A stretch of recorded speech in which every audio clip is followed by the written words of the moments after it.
बहुत शेमफुल है हमारे लिए, स्पेशली पाकिस्तानियों के लिए। इसमें इससे बढ़कर शेमफुल बात हो ही नहीं सकती है कि हमारे पाकिस्तान में इन चीज़ों को प्रमोट ही नहीं किया जाता। हमें डिस्करेज किया जाता है, हम लोगों को बताया ही नहीं जाता कि हम लोगों ने किस तरह से किस कैलिबर में खेलना है। ये इंडिया की तारीख का पहला मैच था जिसमें इस लड़की ने, जिसका नाम मनु भाकर है, इसने जो है इंडिया का नाम फ़ख्र से बुलंद कर दिया है और ये पहला ब्रॉन्ज मेडल है जो इंडिया ने विन किया है। इस पर नरेंद्र मोदी जो कि पीएम हैं इंडिया के, उन्होंने उनको कॉल की और उनको कांग्रेचुलेशन कहा। जो इंडियंस हैं वो मेहनती हैं, पहली बात ये। दूसरी बात है उधर अच्छे इदारे हैं।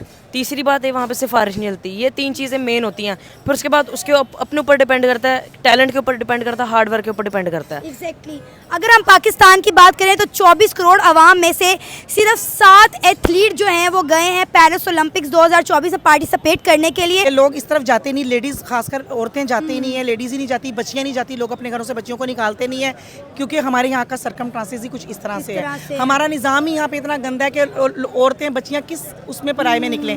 आप इंडिया में हर जगह से उठा के देख लें, हर चीज़ को उठा के देख लें, वो हमसे हर चीज़ में मेरे ख्याल से 2-2, 4-4, 5-5 हाथ आगे ही हैं। ये बहुत बड़ी अचीवमेंट है इंडिया का। ये समझ लें वजह शोहरत है, वजह पहचान है कि हमेशा इंडिया जो है वो अपने टैलेंट को आगे लेके आता है, जो मेरिट पे आता है उसी को आगे लेके आते हैं। तो ये बहुत बड़ी अचीवमेंट है और जितनी इसकी तारीफ़ की जाए उतनी ही कम है। और मैं मुबारकबाद पेश करता हूँ मनु भाकर को। उन्होंने लुधियाना का नाम फ़ख्र से बुलंद किया, ना कि लुधियाना का बल्कि इंडिया का नाम भी फ़ख्र से बुलंद किया। जो फीफा के प्रेसिडेंट हैं उन्होंने पाकिस्तान के जो PFF पाकिस्तान फुटबॉल फेडरेशन, उनको बिलियंस ऑफ डॉलर डोनेट किए कि वो 5-7-8 स्टेडियम्स बनाए।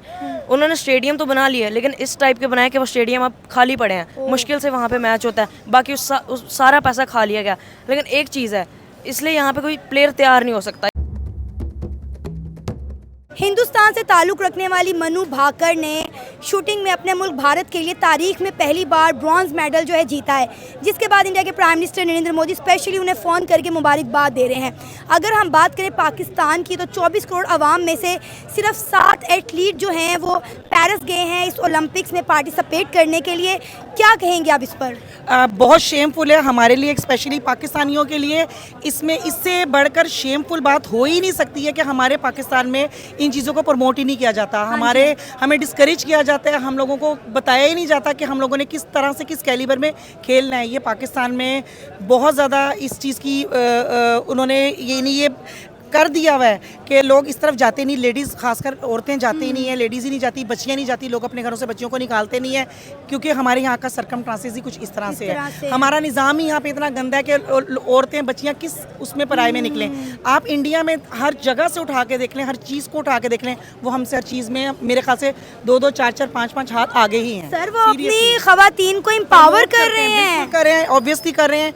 और हमारे यहाँ पे तो घरों में डिस्करेजमेंट होती है, ना यहाँ पर किसी चीज़ का निज़ाम है, ना यहाँ पर किसी पुलिस का निज़ाम है, ना यहाँ पर किसी एजुकेशन का निज़ाम है, कोई अच्छाई का निज़ाम हो कि भाई प्रमोट किया जाए बच्चियों को। कोई मोटिवेशनली चीज़ नहीं है। अगर कोई औरत अगर लेडी या बच्ची अपने तौर पर उठ के आने की कोशिश करती है तो वो अपने पैसे से प्रमोट करेगी। उसकी प्रमोशन के लिए कोई पैसे स्पेंडिंग नहीं की जाती, कोई यहाँ पर इदारे नहीं है, ना कोई कोचिंग सेंटर्स हैं, ना कोचीज़ हैं जो बच्चियों को आके सिखा सकें। एटलीस्ट कि कितनी बड़ी बात है कि मनु भाकर जो कि हिंदुस्तान के लिए पहला जो है वो ब्रॉन्ज मेडल लेकर आई है, वो भी शूटिंग के अंदर। हम भी ला सकते हैं। मैं खुद अपने ज़माने में बास्केटबॉल की प्लेयर थी, मैंने बहुत बास्केटबॉल अपनी कॉलेज लाइफ में खेली है, मैं एथलीट थी, मगर हमें प्रमोट नहीं किया गया, हमें वो चीज़ें प्रोवाइड नहीं की गई, हमें वो चीज़ें ही नहीं दी गई, ना हमें वो माहौल दिया गया कि हम आगे आते।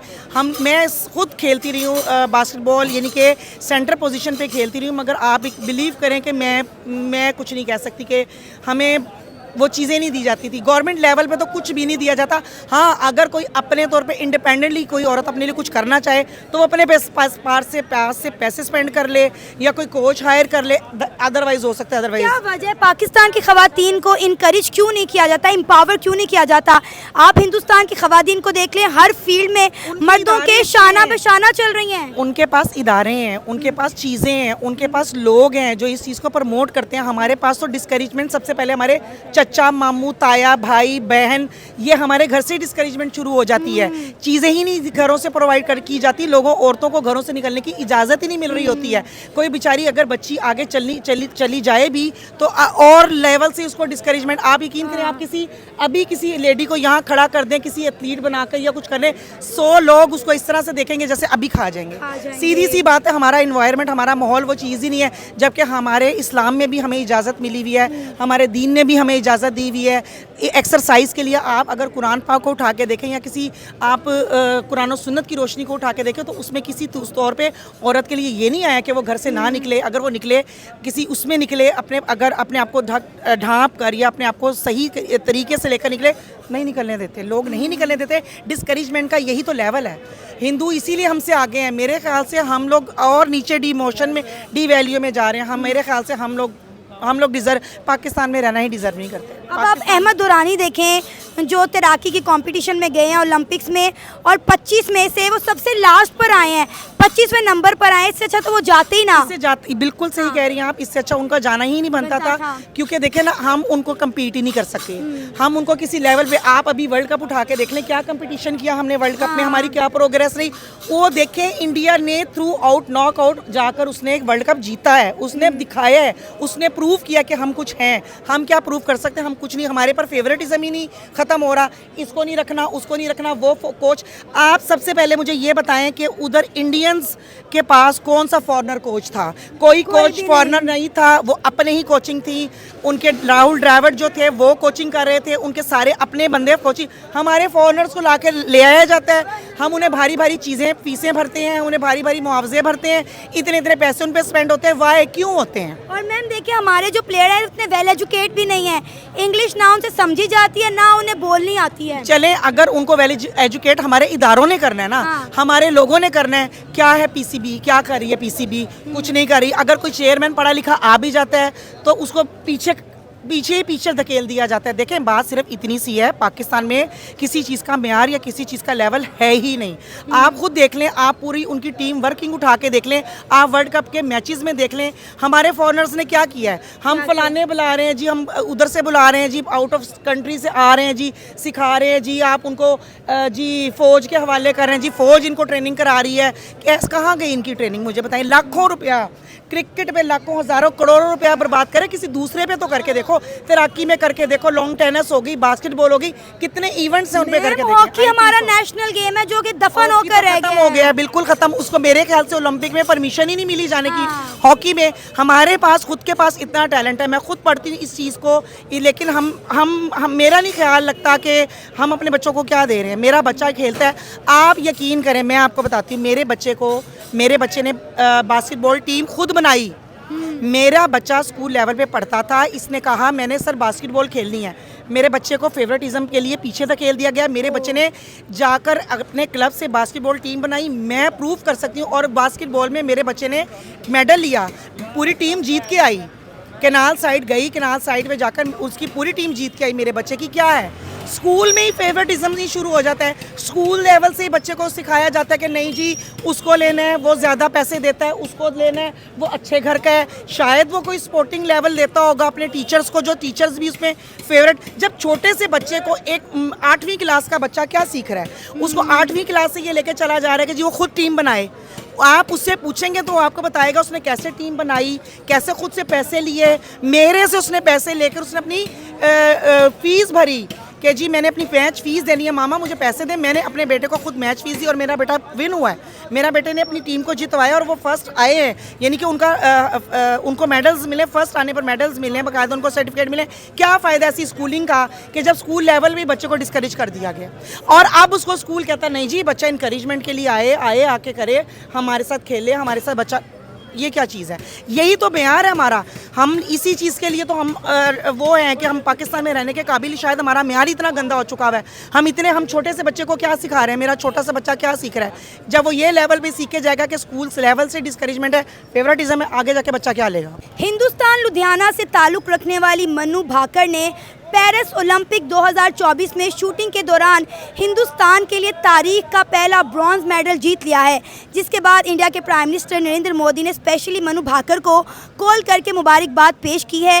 क्या कहना चाहेंगे मनु भाकर की जीत पर आप? जी बिल्कुल, आज सुबह ही ये न्यूज़ आई मेरे तक, क्योंकि मैं फॉलो करता हूँ। मेरे काफ़ी ज़्यादा दोस्त भी लुधियाना से ताल्लुक़ रखते हैं। उन्होंने मुझे भेजा कि यार, उन्होंने पोस्ट भी लगाई और उन्होंने मुझे खुद भी सेंड की कि यार ये देखो, हमारे शहर से, हमारे अजीज़ शहर से ताल्लुक़ रखने वाली इस लड़की ने हमारे लुधियाना का नाम फ़ख्र से बुलंद कर दिया है। ना कि पूरे लुधियाना का बल्कि पूरे इंडिया का नाम फ़ख्र से बुलंद कर दिया है। ये मैच पेरिस में खेला गया और ये इंडिया की तारीख का पहला मैच था जिसमें इस लड़की ने, जिसका नाम मनु भाकर है, इसने जो है इंडिया का नाम फ़ख्र से बुलंद कर दिया है। और ये पहला ब्रॉन्ज मेडल है जो इंडिया ने विन किया है। इस पर नरेंद्र मोदी जो कि पीएम हैं इंडिया के, उन्होंने उनको कॉल की और उनको कांग्रेचुलेशन कहा, मुबारकबाद पेश की और कहा कि आप हमारा फ़ख्र हैं और आप हमारे सरों का ताज हैं। उसके साथ साथ अगर बात की जाए, जो रिसेंटली कोच मुकर्रर गौतम गंभीर ने कहा कि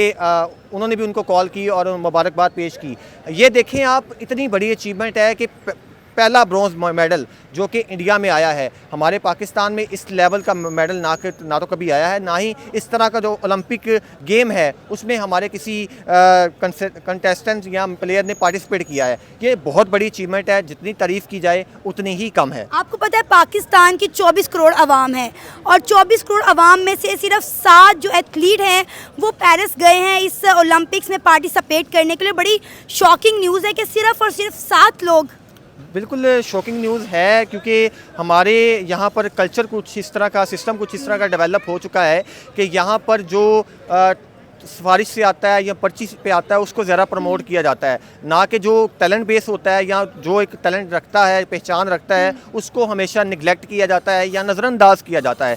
तो ये बहुत बड़ी अचीवमेंट है इंडिया का। ये समझ लें वजह शोहरत है, वजह पहचान है कि हमेशा इंडिया जो है वो अपने टैलेंट को आगे लेके आता है, जो मेरिट पे आता है उसी को आगे लेके आते हैं। तो ये बहुत बड़ी अचीवमेंट है और जितनी इसकी तारीफ़ की जाए उतनी ही कम है। और मैं मुबारकबाद पेश करता हूँ मनु भाकर को। उन्होंने लुधियाना का नाम फ़ख्र से बुलंद किया, ना कि लुधियाना का बल्कि इंडिया का नाम भी फ़ख्र से बुलंद किया गया है। इस हवाले से नरेंद्र मोदी साहब भी काफ़ी ज़्यादा पुरजोश नज़र आए। आज उन्होंने एक स्पेशल कॉल की, एक जो प्राइम मिनिस्टर होता है, छोटी बात नहीं है कि एक मुल्क का प्राइम मिनिस्टर स्पेशली आपको कॉल करके मुबारकबाद पेश कर रहा है। आपने कभी देखा है कि पाकिस्तान में कोई इस तरह से जीता और पाकिस्तान के प्राइम मिनिस्टर ने स्पेशली कॉल करके उन्हें मुबारकबाद दी हो? बिल्कुल ऐसा नहीं है कि पाकिस्तान में बिल्कुल ऐसा नहीं होता, क्योंकि हमारे जो जितने भी अभी तक प्राइम मिनिस्टर आए हैं उनको फुर्सत ही नहीं है कि वो गेम में इंटरेस्ट लें। ख़ास तौर पर जो हमारे चेयरमैन है वो भी इतना नहीं देखते। वो अगर पाकिस्तान वर्ल्ड कप भी जीत के आ जाए उनके लिए फ़र्क नहीं पड़ता। शायकीन क्रिकेट जो है उनको जोशो जज्बा ज़रूर होता है, लेकिन जो हमारे ऊपर वाला जो तबका है वो हमेशा इसको। अच्छा, अहमद दुरानी के बारे में क्या कहेंगे जो तैराकी के कंपटीशन में 25 मेंबर्स में से 25वें नंबर पर आए हैं, मतलब बिल्कुल लास्ट पे आए? इससे बेहतर था तो को जाते ही ना इस कंपटीशन में पार्टिसिपेट करने। बिल्कुल, नाम तो बिल्कुल बदनाम पाकिस्तान का ही होता है इसमें।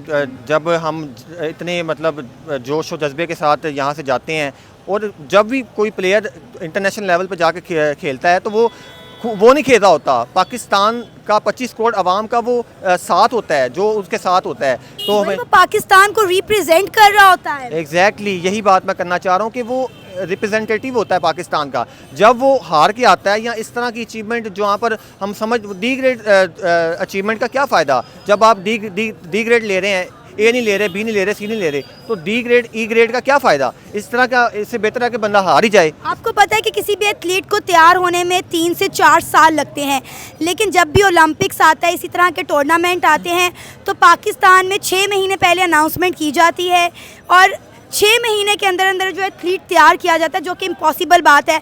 अब 6 महीने में तैयार किया गया एथलीट इसी तरह की परफॉर्मेंस जाके करेगा ना? नहीं, सरासर ज़्यादती है। मैं समझता हूँ कि हमारे जो कोचिज़ हैं उनको इस पर नज़रसानी करनी चाहिए और देखना चाहिए कि जो प्लेयर्स वो यहाँ से तैयार करके भेजें वो अच्छा परफॉर्म करें, ना कि पाकिस्तान का इमेज जो है वो बैडली पोर्ट्रे हो पूरी दुनिया में। तो ये बहुत अच्छी बात नहीं है। तो हमेशा से मैं कोई भी खेल है, कोई भी समझ लें गेम है, मैं उसको बड़ा पसंद करता हूँ। तो ये जो है वो कोचिज़ को देखना चाहिए। और तो हमारा जो ऊपर चेयरमैन तैनात हैं जो पूरी की पूरी एथलीट्स को देख रहे हैं, उनकी जिम्मेदारी है। जो ऊपर वाला तबका है उसको चाहिए कि हमारे गेम पर फोकस करें ताकि हमारा नाम भी फ़ख्र से बुलंद हो सके। जिस तरह आज मनु भाकर ने जो है वो कर दिखाया और नरेंद्र मोदी साहब ने कॉल की है उनको और मुबारकबाद पेश की है। इस तरह हमारे भी किसी प्लेयर का नाम हो और हमारे प्राइम मिनिस्टर भी उसको अप्रिशिएट करें, इस तरह उसको इनकरेज किया जाए ताकि वो मज़ीद जो है फ्यूचर में अच्छा साबित हो सके। क्या कहना चाहेंगे मनु भाकर की इस जीत पर आप? मैं मनु भाकर की इस जीत पे कहना चाहूँगा कि जो इंडियंस हैं वो मेहनती हैं, पहली बात ये। दूसरी बात ये उधर अच्छे इदारे हैं। तीसरी बात है वहाँ पे सिफारिश नहीं चलती। ये 3 चीज़ें मेन होती हैं। फिर उसके बाद उसके अपने ऊपर डिपेंड करता है, टैलेंट के ऊपर डिपेंड करता है, हार्ड वर्क के ऊपर डिपेंड करता है। एग्जैक्टली अगर हम पाकिस्तान की बात करें तो 24 करोड़ आवाम में से सिर्फ 7 एथलीट जो हैं वो गए हैं पेरिस ओलंपिक्स 2024 में पार्टिसिपेट करने के लिए। क्या कहना चाहेंगे 24 करोड़ आवाम में से सिर्फ 7 एथलीट? मैं ये कहना चाहूँगा कि यहाँ पे चलती है सिफारिश और यहाँ पे कोई हार्ड वर्किंग नहीं करता। हार्ड वर्किंग जब तक कोई नहीं करेगा तो तब तक कुछ भी नहीं होगा। टैलेंट यहाँ पे बहुत है लेकिन सिफारिश देखी जाती है। यहाँ पे अगर आप किसी को 10 करोड़ दे दें वो आपको ओलंपिक में करवाएंगे, जिसके ऊपर जिसके पास टैलेंट होगा उसको नहीं देखेंगे। आप क्रिकेट देख लें, अब मोहम्मद हारिस डिज़र्व करता है, उसकी जगह वो शादाब खान को लेके गए हुए हैं। दूसरी तरफ आसिफ अली डिज़र्व करता है, उसकी जगह इफ्तिखार को लेके गए हुए हैं। तो फेयर नहीं है, यहाँ पे सिर्फ सिफारिश चलती है और कुछ भी नहीं चलता। पाकिस्तान में एथलीट किस तरह से तैयार किया जाता है, कोई अंदाज़ा है? क्योंकि मुझे जहाँ तक पता है कि एक एथलीट को तैयार होने में 3 से 4 साल लगते हैं, लेकिन यहाँ पे जब भी कोई टूर्नामेंट शुरू होने वाला होता है ओलंपिक से 6 महीने पहले अनाउंसमेंट की जाती है और एथलीट तैयार किए जाते हैं। क्या आपको लगता है कि वाकई में इस तरह से एथलीट तैयार होते हैं? मैं आपको एक बात बताता हूँ। मैं असल में फ़ुटबॉल खेलता हूँ ऐसे गार्डन की तरफ से, ठीक है ना। मैं शौक है मुझे, ठीक है ना। तो मैं एक आर्टिकल पढ़ रहा था और बहुत जगह आया है। जो फीफा के प्रेसिडेंट हैं उन्होंने पाकिस्तान के जो PFF पाकिस्तान फुटबॉल फेडरेशन उनको बिलियंस ऑफ डॉलर डोनेट किए कि वो 5-7-8 स्टेडियम्स बनाए। उन्होंने स्टेडियम तो बना लिए लेकिन इस टाइप के बनाए कि वो स्टेडियम अब खाली पड़े हैं, मुश्किल से वहाँ पे मैच होता है, बाकी उस सारा पैसा खा लिया गया। लेकिन एक चीज़ है, इसलिए यहाँ पे कोई प्लेयर तैयार नहीं हो सकता। ये जो छोटे छोटे क्लब्स हैं यही प्लेयर तैयार करके आगे भेजते हैं, जैसे ऐसे गार्डन हो गया, TW के फुटबॉल, ऐसे स्मर्फ्स FC, ठीक है। दूसरी बात ये है कि क्या कहते हैं जो अरशद नदीम आपको याद होंगे? जी अरशद नदीम, वो पहले उससे हारे थे, क्या कहते हैं, एक इंडियन था, फिर अपने जो दूसरा साल था उसमें जीते। हार्ड भी अपने बलबूते पर आगे गए थे, गवर्नमेंट की जानिब से उन्हें सपोर्ट नहीं किया गया था। इसी तरह पाकिस्तान के कितने बॉक्सर ऐसे हैं जो अपने बलबूते पर आगे जाते हैं, कितने बॉडी बिल्डर ऐसे हैं जो अपने बलबूते पर आगे जाते हैं। गवर्नमेंट की जानिब से ना उन्हें कोई पैसा दिया जाता है और ना ही उन्हें सपोर्ट किया जाता है। ये सही बात है, यहाँ पे सिर्फ पैसा चलता है और कुछ भी नहीं चलता। माइकल ओवन है जिसने बैलन डोर जीता था। बैलन डोर एक चीज़ होती है जो लाइक फुटबॉल का जो बेस्ट प्लेयर होता है उसके हिसाब से पता चलती है। वो पाकिस्तान आया था महीना पहले, उसने क्या कहते हैं PFL इंट्रोड्यूस कराई है, पाकिस्तान फुटबॉल लीग, जैसे PSL है। हर स्टेट होगा और उसमें डिफरेंट प्लेयर क्या कहते हैं ड्राफ्ट किए जाएंगे और वहाँ पर फुटबॉल खेली जाएगी। तो ये एक चीज़ उन्होंने की है ताकि प्लेयर्स इंटरनेशनली रिकगनाइज किए जाएँ। आप फुटबॉल के प्लेयर हैं? जी। तो क्या आपको आपकी गवर्नमेंट की जानिब से या आपके स्कूल की जानिब से सपोर्ट किया जा रहा है? नहीं, मेरा सिर्फ मुझे क्लब सपोर्ट करता है, स्कूल तो फारिग है मेरा। डरता मैं किसी से नहीं हूँ, स्कूल मेरा फारिग है, फारिग तरीन स्कूल है। फेवरेटिज्म करते हैं, हमारे बच्चे हैं जो गलत काम करते हैं उनको लेके जाते हैं क्योंकि फेवरेटिज्म है, बस ये बात है, पैसा है।